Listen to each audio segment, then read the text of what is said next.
많은 합격생이 추천하는 공무원 생물의 진정한 일타.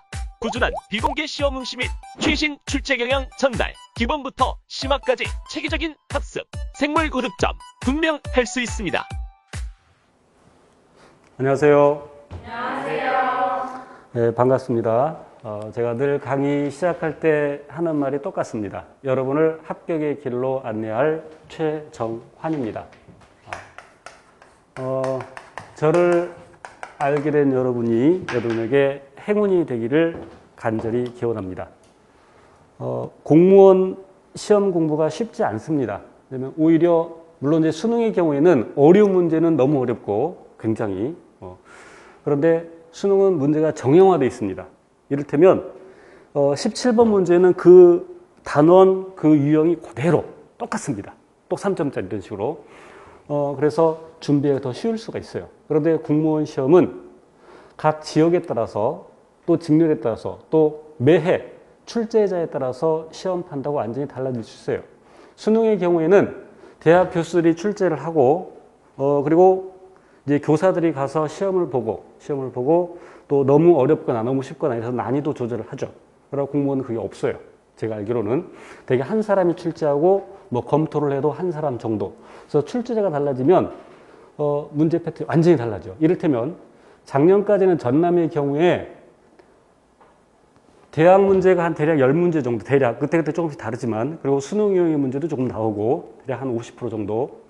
그런데 올해는 대학 수준의 문제가 단 한 문제도 출제되지 않았어요. 전부 자료를 그러니까 20문제 중에서 2문제를 제외하고 18문제는 수능처럼 자료를 제시하고 문제를 푸는 그것도 뭐 기역, 니은, 티글이 있어 기역, 니은, 뭐 기역들이 조합으로 된 거. 그런데 그렇게 어렵진 않아요. 그런 경우에는 되게 수능의 2점짜리 수준으로. 그러면 이제 이런 경우에 올해 이제 전남을 예를 듭시다. 그럼 전남을 준비하는 수험생이 올해 수능 유형으로 나왔네. 그럼 수능 유형만 준비해야지. 그랬다가 큰 코 다칠 수가 있죠. 왜 출제자가 달라지면 예전처럼 대학 수준의 문제가 또 다 출제될 수 있어요. 그리고 전남의 경우에는 공부가 굉장히 까다로워. 그러니까 2020년 기준으로 작년 기준으로 수능 유형의 문제도 나오고 대학 수준의 문제도 나오고 서울, 경기, 경북 이 정도는 대학 수준의 문제가 나옵니다. 물론 고등학교 수준의 문제도 나오는데 제가 여기서 고등학교 수준이라고 얘기하는 것은 수능 유형의 문제, 수능 유형 문제가 방금 얘기한 서울, 경기, 경북은 거의 나오지 않습니다. 이것도 절대적이진 않아요. 출제자가 달라지면 또 완전히 달라져요. 예전에 한 10여 년 전쯤 된가 정확히 기억을 안 나지만 꽤 오래전에 제가 이런 이제 장담을 했죠. 강의하면서 그림 문제는 안 나와. 왜? 대학 교수들이 그 그림 그릴 스킬도 없을 뿐만 아니라 귀찮으니까. 실제로 그랬으니까 그때까지. 그래서 강의 시간에 그렇게 언급을 했어요. 그런데 시험 끝나고 경북의 어느 수험생이 장문에 한 30줄 가까이 되는 것 같아. 메일을 보냈어. 너 이 새끼 죽여버리겠다고. 뉘앙스가. 너 때문에 네가 저 그림 수능형 문제가 안 나온다 그래서 그런 걸 전혀 공부하지 않는데 너 때문에 시험 망쳤다고. 그럼 30줄 막 썼어. 처자식을 고향에 두고 와서 막 고시원에서 공부하는데 그래서 제가 이제 안타까운 미안한 마음에 제가 노트북에 있는 수능의 문제를 다 줬어요. 그러면서 마지막에 왜 그랬냐면 그 수험생이 그래도 너 한 번 1년만 더 믿고 공부해볼란다. 그런 이제 얘기를 해서 다 주고 마지막에 혹시 내년에 예전처럼 다시 나올 수 있으니까 대학 수준도 공부를 해야 된다라고 언급을 했어요. 그래서 그 학생은 제가 시키는 대로 수능 유형 문제도 이제 뭐 당연히 했겠죠. 그러니까 그 수능 유형 문제가 안 나오는데 제가 호언장담을 했는데 15문제가 수능 유형 문제가 나왔던 거예요. 경북의 경우에. 출제자가 바뀌어서. 그러나 이제 그 수험생의 경우에는 다시 공부했을 때 아주 우수한 성적으로 합격을 했어요. 그러니까 제가 지금 얘기할 요지는 뭐냐면 공무원 시험은 스펙트럼이 넓다. 준비하기에. 그래서 쉽지가 않습니다. 그리고 여기 이과 출신도 있겠지만 또 문과 출신도 간혹 있어서 이 생물을 처음 공부하는 사람들도 거의 있어요. 그래서 꽤 어렵게 생각하는데 실은 어렵습니다. 저 이제 전공하고 했으니까 뭐 쉽게 느껴지겠지만 이제 또 심화 들어가면 어려운 것도 있고 그런데 요 기본 과정도 어렵다고 아우성치는 수험생들이 가끔 있나 봐요. 그래서 쉽게 하려고 작년엔 기초 강의도 찍었고 올해도 이제 쉽게 하려고 이제 준비를 좀 했습니다. 2달간 강의 없을 때. 입이 근질근질해서 죽는 줄 알았어요. 왜냐면 천생이 강사라 떠들어야 돼. 입으로 먹고 사는 직업이라. 그래서 이제 이번에는 지난번과 다르게, 작년과 다르게 하이탑도 이렇게 요 스크린 보면서 우리 이제 교재에 있는 그림들을 필요한 것들 일부 띄워놓고 좀 편리하게 강의를 하려고 합니다. 그래서 이제 여러분이 집에서 미리 준비를 해 오셔야 돼요. 준비를 하면 시간이 되면 읽어보고, 그리고 이제 배우고 나서 집에 가서 복습하고, 또 오늘은 첫 시간이니까 요 테스트를 하지 않습니다만, 이제 매 시간, 내일부터 매 시간 테스트를 진행을 합니다. 그래서 그 테스트는 수업 시간에 하면 요 시간을 깎아먹으니까 여러분이 미리 오셔서 받아서 한 15분 전에 오셔서 미리 여러분 스스로 테스트하고, 그리고 이제 수업 시작하면 그거 질문 받고 진도를 나가도록 하겠습니다. 그리고 요번 강의가 또 달라진 점은 요전에는 이제 3시간씩, 원래는 3시간씩인데 제가 부족하다 그래서 4시간을 주시오 그래서 4시간씩 해서 12주, 거기다가 또 플러스 한 1주 정도, 그리고 3개월 코스니까 꽤 좀 더딘 느낌이 들어요. 좀 길게 가는 느낌. 그래서 제가 2개월 코스로 합시다 해서 이제 8주 과정으로, 그리고 4시간씩, 그리고 대신 일주일에 2번, 그래서 시간을 좀 더 확보를 했고, 그래서 좀 더 이제 어려운 부분에서는 좀 더 천천히, 또 이 문제도 필요한 것들은 몇 개씩 풀어보면서 그렇게 진행을 하려고 합니다. 그래서 여러분이 집에서 수업 전에 해 오실 일은 우선 10쪽을 한번 봐보세요. 그래서 10쪽을 보시면, 그러니까 시간이 되시면 읽어오시고, 시간이 정 안 되면 어떤 내용이 있는지 제목이라도, 그러니까 큰 제목들, 이를테면 10쪽의 생물의 특성, 그래서 세포로 이루어져 있다, 그러니까 굵은 글씨들 읽어보고, 정 안 되면 제목이라도, 뭘 배우는지 정도라도, 그리고 이제 그림 위주로, 이거를 읽으면서 내가 이해해야지 이런 생각을 버리시고, 그냥, 이런 것들이 있구나. 그리고 이제 처음 예습할 때는 11쪽의 시야 확장, 이런 건 읽어보지 마세요. 처음 예습할 때는. 그리고 제가 이제 제 강의를 듣고 복습을 하시면서, 이를테면 17쪽 정리하기, 이런 것들은 제가 따로 설명하지 않습니다. 여러분이 수업 듣고 복습하고 집에서 공부해 오시고 스스로, 가급적이면 답을 달지 마세요. 왜냐면 이게 예를 들어서 자격증 시험 같으면 그냥 문제 외우면 되죠. 문제하고 다 외우면 돼.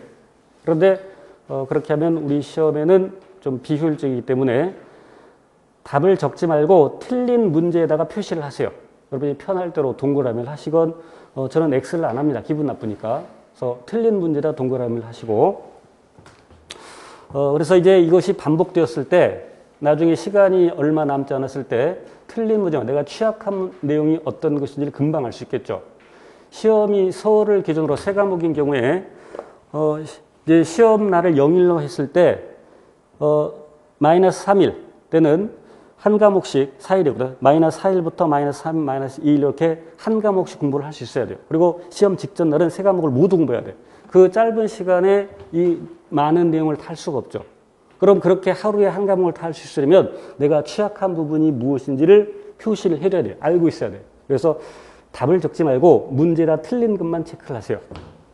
자, 그리고 18쪽으로 가서 개념 기본 문제가 있는데, 이것도 역시 답 체크하지 마시고, 이제 문제를 풀 때 저 위에 빈 공간에다가 풀든지 아니면 아래 빈 공간에 풀든지, 아니면 뭐 노트 따로 준비해서 연습장 따로 준비해서 하시든지, 어쨌건 답 가급적이면 달지 말고 틀린 문제에다가만 표시를 해두시고, 됐죠? 그리고 우리 시험은 대개 요 정도 문제까지 보면 됩니다. 개념 기본 문제까지만. 이제 이 개념 기본 문제는 대개 수능 유형의 문제들이 들어있는데, 그것도 아주 쉬운, 3점짜리가 뭐 아예 출제 안 된다고는 볼 수 없지만 거의 출제되지 않습니다. 특히 유전 부분에서 가계도 이런 거는 시간이 굉장히 오래 걸려요. 물론 이제 가계도 문제 나와도 되게 쉽게 나옵니다. 3점짜리 수준은 되게 제가 풀더라도 때에 따라서 막 3분 이상, 4분, 5분 걸릴 때도 있어요. 그래서 가계도 문제 같은 거, 유전과 관련해서는 3점짜리 수준의 어려운 문제가 출제되지 않습니다. 그래서 여기 개념 적용 문제는 굳이 할 필요는 없어요. 굳이. 뭐 내가 시간이 남고 나 이거 해야지. 그런 경우는 말리지 않지만 뭐 시간 효율성을 위해서 특히 수능 이용의 문제가 거의 출제되지 않은 서울, 경기, 경북 뭐 이 정도는 굳이 개념 적용 문제를 풀지 않아도 돼요.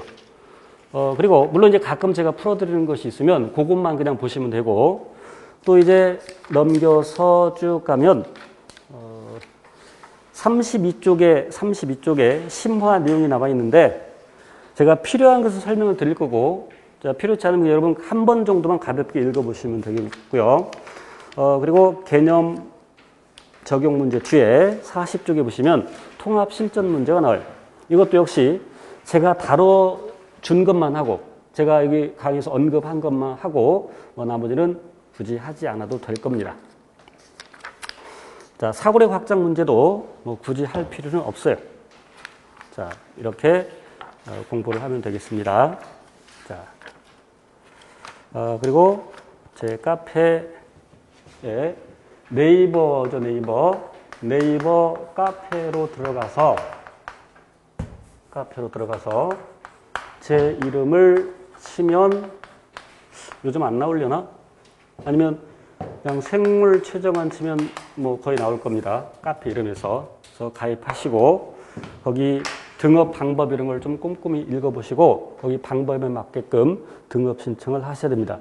반드시 실명으로 붙이고 실명, 그러니까 닉네임 소위 닉네임이 실명이 아닌 경우에는 제가 답변을 해주지 않습니다. 등업 신청을 해도 우리 학원 직원이 등업해주지 않으니까 반드시 실명으로 하고 등업 신청하시고 그리고 질문할 때 각 섹션에 맞게끔 요 하이탑은 하이탑에 또 이제 심화 내용은 심화 내용에 맞게끔 문제풀이는 문제풀이 그 게시판이 따로따로 되어 있으니까 거기에 맞게끔 질문하시면 되겠습니다.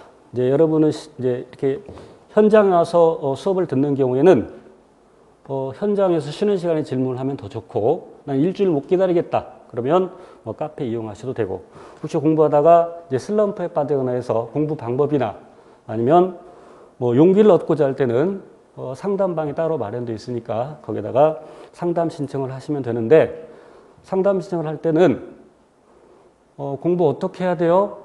이렇게 하면 제가 할 말이 없어요. 이를테면 병원에 가서 건강관리 어떻게 해야 돼요? 이런 꼴이죠. 그래서 상담 신청을 할 때는 자기가 공부한 내역을 최대한 자세히 어떤 강의를 몇 번 듣고 어떤 교재를 몇 번 읽고 이런 것들을 최대한 자세하게 해야 또 거기에 맞게끔 제가 또 최대한 자세하게 상담을 합니다. 그러니까 상담 신청글을 읽어봤을 때 제가 이 학생이 정말 간절하구나 그런 걸 느끼면 제가 자세히 상담을 해줍니다. 간혹 그 상담 글에 감동을 받고 이제 수기에 가끔 올라와요. 감동을 받고 열심히 공부했다라는 그런 내용들도 있습니다. 그래서 저를 믿고 끝까지 최선을 다하면 여기서 제가 최선이라고 했습니다. 최선이라는 것은 보통 우리 그러죠. 뭐 열심히 했냐? 시험 잘 봤냐? 나름대로 최선을 다했어. 나름대로의 최선은 최선이 아니라고 생각합니다. 그 누가 봐도 제3자가 봐도 저 사람은 정말 열심히 했다. 이제 여러분 같이 공부하다 보면 대강 느낌 옵니다. 누가 열심히 하고 옆에 사람들 대충 태도 보면 알 수 있죠. 그래서 다른 사람이 와도 진짜 열심히 최선을 다했다라고 했을 때 그게 최선이고 그런 학생들이 합격을 하게 되는 겁니다. 저 또한 그런 학생들이 합격을 하기를 바라고요. 자, 조금 길어졌는데 이제 10쪽으로 가서 진도 들어가도록 하겠습니다.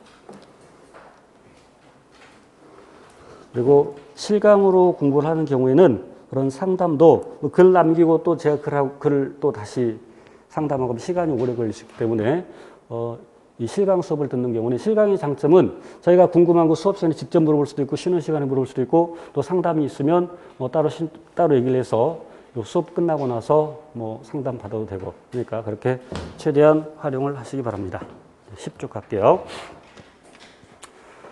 생명과학의 이해. 그래서 첫 번째 생물의 특성에 대해서 공부를 하겠습니다. 자, 우선 칠판 좀 판서를 할게요. 생물의 특성이라고 해도 되고 또 어떤 책에는 생명현상의 특성, 그게 그거죠. 생물의 특성 또는 생명 현상의 특성.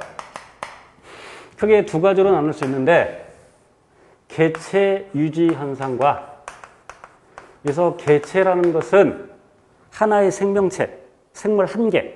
그러니까 사람이라면 한 사람 한 사람. 이것을 개체라고 하죠. 단세포 생물이라면 예를 들어서 대장균이 있다. 그러면 대장균 한 개, 대장균 한 개. 이거를 개체라고 하죠.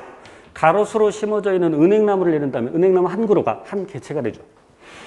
그 개체를 유지하는 현상이 있고, 자, 그런데 지구상에 있는 어떠한 생명체도 영원히 살 수가 없습니다.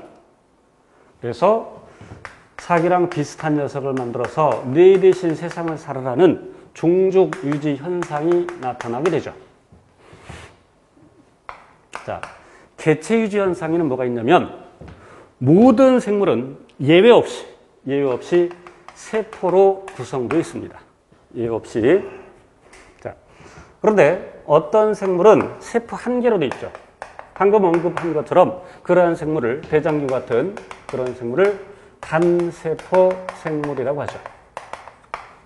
반면 어떤 생물은 여러 개의 세포로 구성되어 있죠. 사람처럼.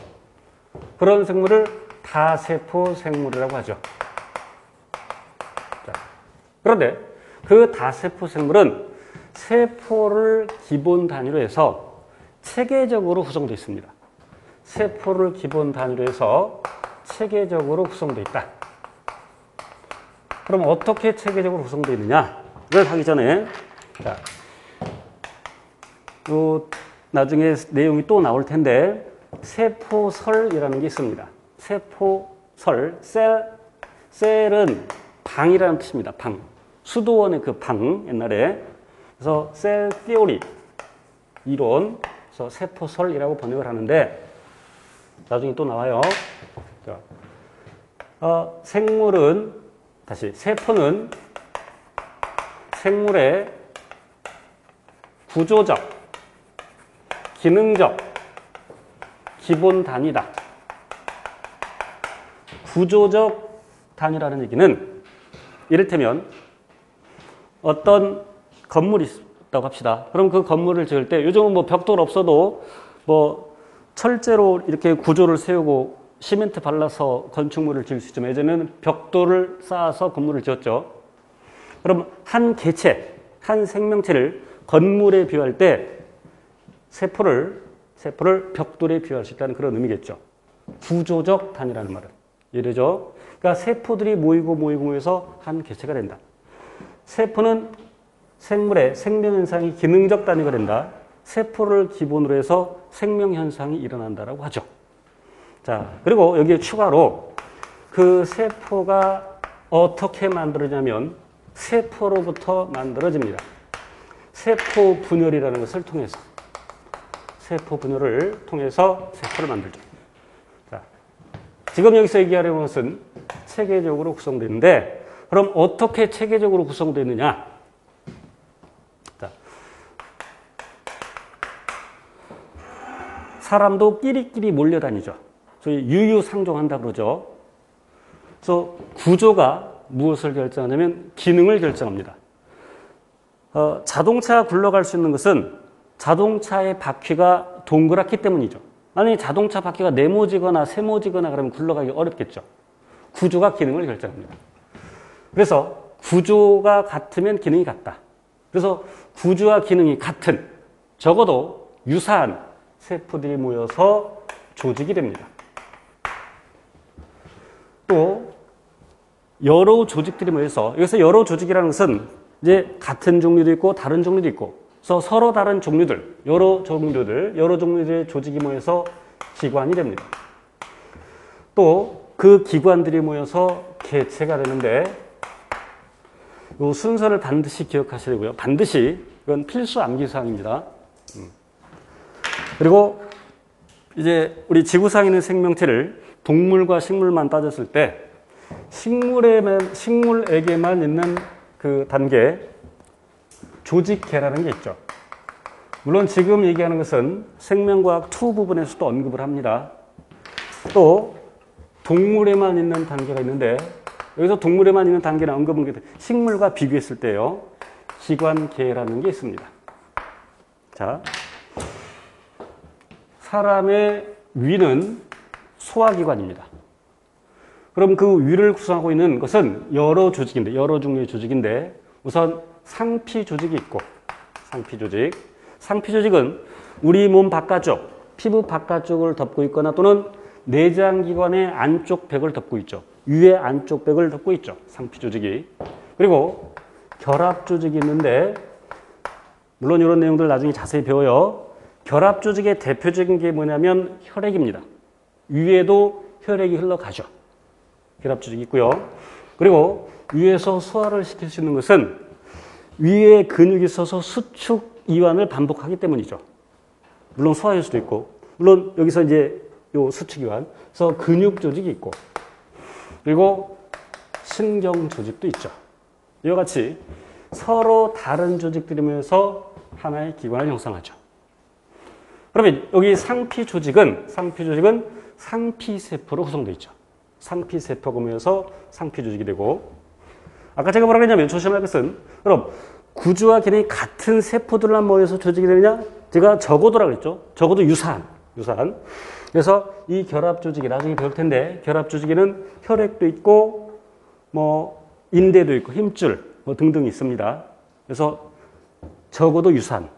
구조가 기능을 결정하는데, 구조와 기능이 같은 적어도 유사한 세포들이 모여서 조직이 되고, 서로 다른 조직들이 모여서 기관이 되고, 그럼 이제 동물의 경우에는, 우리가 음식물을 섭취했을 때 음식물의 이동 경로를 보면,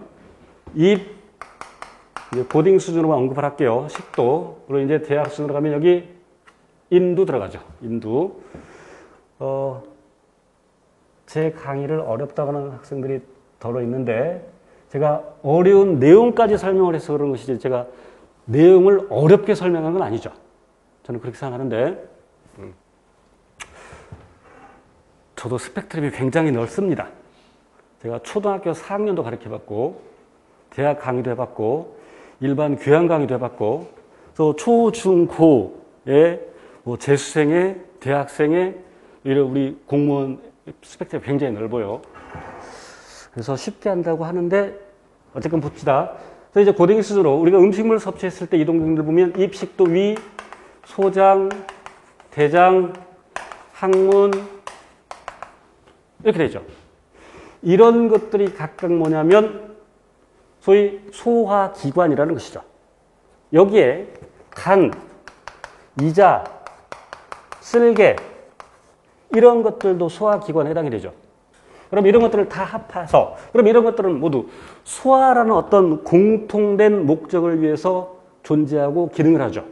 그래서 이런 것들을 싸그리 모아서 우리는 소화기관계, 줄여서 소화계라고 하죠. 그게 바로 기관계. 그렇죠? 그래서 소화계, 순환계, 호흡계, 배설계 등등 해서 11개의 계로 나누고 있죠. 구체적으로 다 외울 필요는 없어요. 자, 항문. 글씨를 크게 썼죠. 이유가 있어요. 우리가 일상생활에서는 배설 그러면 똥 싸고 오줌 싸는 것을 배설이라고 하지만 생명과학에서는 배설은 물질 대사, 이따 얘기했지만 우리 몸에서 어떤 반응을 할 때 그 결과 만들어진 노폐물, 그 노폐물을 밖으로 내보내는 것을 배설이라고 합니다. 노폐물을. 그런데 얘는 배설이 아니라 배출이죠, 배출. 소화가 된 다음에 소화가 된 다음에 음식물을 흡수하죠. 그러면 에너지를 얻기 위해서, ATP를 얻기 위해서, 이따 다 얘기해요. 더 그걸 분해해서 ATP를 만드는데 그 결과 만들어진 노폐물, 그러니까 이산화탄소랄지 물 또는 암모니아 이런 거를 몸 밖으로 내보내는 것을 배설이라고 합니다. 이것은 소화 과정에서 만들어진 찌꺼기를 내보내는 것이기 때문에 배설이 아니라 배출이라고 보통 얘기하죠. 그렇죠? 항문은 배설기관이 아니라 소화기관입니다. 소화기관이에요. 간도 소화기관이죠. 이자, 쓸개 마찬가지. 자, 이제 식물의 조직계에 대해서는 생명과학 2에서 그리고 심화반에서 자세히 다루도록 하겠습니다. 지금 우리는 무엇을 공부하고 있냐면 생물의 특성, 생명현상의 특성을 공부하고 있는데 세포를 기본 단위로 해서 체계적으로 구성되어 있다. 다세포 생물이. 그죠? 그럼 단세포 생물은 세포가 하나의 개체이기 때문에 세포보다 더 큰 범주는 있을까 없을까? 세포보다 더 큰 범주. 자, 여기서 다세포 생물의 경우는 세포보다 더 큰 범주가 조직, 기관, 개체 등이 있죠. 그럼 단세포 생물은 세포보다 더 큰 세포가 한 개체이기 때문에 개체까지만 따진다면 그 세포가 곧 개체야. 그러니까 세포보다 더 큰 범주가 없는 거야. 그런데 나중에 이제 생태학 부분에 가서 배우면 더 큰 범주가 있죠. 자, 이따 나옵니다. 우선은 여기까지 하고요.